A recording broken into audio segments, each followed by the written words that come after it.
আমি একটি অ্যালকোহল কোম্পানির কাজ করি বর্তমানে আগে ড্রাইভার ছিলাম একটি কোম্পানিতে। করোনার কারণে কাজটি চলে যায়। ভালো কোনো কাজ পাচ্ছি না, এখন কি আমি ওই কাজটা করতে পারবো? না, অ্যালকোহল কোম্পানিতে কাজ করতে পারবেন না, জায়েজ না। তবে আপনি আপনার পরিস্থিতি দেখবেন। আপনার উপর যদি ঋণের বোঝা থাকে, তাহলে ঋণের বোঝা একটা বড় বোঝা, এই অবস্থায় মারা গেলে আল্লাহ মাফ করবেন না, শহীদকেও মাফ করবেন না।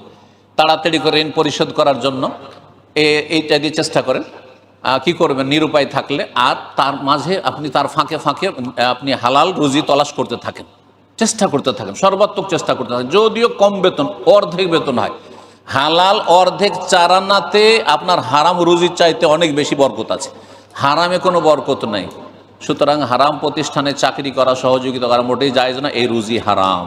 যদি সচ্ছল থাকেন, ঋণের বোঝা নেই, আর আমি কিছু করতেও পারলাম না বাহারাইন এসে, তারপর দেশে ফিরে যেতে হলেও হারাম প্রতিষ্ঠানে চাকরি করা জায়েজ না। জি।